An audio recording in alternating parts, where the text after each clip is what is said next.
Sai bro, house ரிலேட்டடா this R that questions இருக்கு. இது ரெண்டுத்துல எது பெஸ்ட்னு நீங்க சொல்லுங்க. அபார்ட்மெண்ட்டா இல்ல இண்டிவிஜுவல் ஹவுஸ்? நான் இங்க இண்டிபெண்டன்ட் ஹவுஸ் தாங்க சூஸ் பண்ணுவேன். இண்டிபெண்டன்ட் ஹவுஸ்ல பாத்தீங்கன்னா உங்களுக்கு ஏத்த மாதிரி கஸ்டமைசேஷன், டிசைன், பார்க்கிங்னு எல்லாமே நம்மளுக்கு ஏத்த மாதிரி பண்ண முடியும். இதுவே அபார்ட்மெண்ட்ல பாத்தீங்கன்னா எல்லா அமெனிட்டிஸ் இருக்குமே தவிர ஆனா எல்லாமே கொஞ்சம் ரூல்ஸோட தான் இருக்கும். வீட்டுக்கு லைட் பெயிண்ட் சூஸ் பண்ணலாமா இல்ல டார்க் பெயிண்ட் சூஸ் பண்ணலாமா?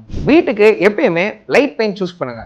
அதுதான் உங்க வீட்டை பிரைட்டர் ஆகும் அண்ட் வீட்டை பெருசாகவும் காட்டும். இதுவே இங்க டார்க்கர் பெயிண்ட் சூஸ் பண்ணா நீங்க வீடு சின்னதாகவும் அண்ட் வீட்டோட லைட்டிங்கும் ரொம்ப கம்மியாகும். நீங்க டார்க்கர் பெயிண்ட்டை ஒரு வாலுக்கு மட்டும் யூஸ் பண்ணீங்கன்னா பாக்குறதுக்கு ஏஸ்தெட்டிக் லுக்கை கொடுக்கும். ஸ்லைடிங் விண்டோவா இல்ல ஓப்பன் விண்டோவா? நான் இங்க ஓப்பனபிள் விண்டோ தாங்க சூஸ் பண்ணுவேன். ஏன்னா நம்ம ஒரே டைம்ல நம்ம 2 விண்டோவே ஓப்பன் பண்ண முடியும். இதுவே ஸ்லைடிங் டோர்ல பாத்தீங்கன்னா நம்ம ஒரு டைம்ல ஒரு டோரை தான் ஓப்பன் பண்ண முடியும்.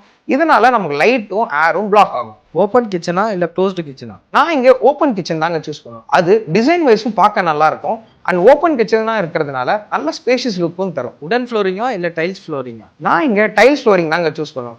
ஏன்னா நம்ம ஹாட் இந்தியன் கிளைமேட்டுக்கு நம்ம உடன் ஃப்ளோரை சூஸ் பண்ணா ஹை மெயின்டெனன்ஸ் அண்ட் நமக்கு லாங் டேர்ம்க்கு யூசேஜுக்கு வராது. அண்ட் இதுவே நீங்க டைல்ஸை சூஸ் பண்ணீங்கன்னா உங்களுக்கு லாங் டேர்ம் யூஸும் அண்ட் லோ மெயின்டெனன்ஸ் காஸ்ட்டும் வரும். இப்போ நீங்க சொல்லுங்க, நீங்க எதை சூஸ் பண்ணுவீங்க?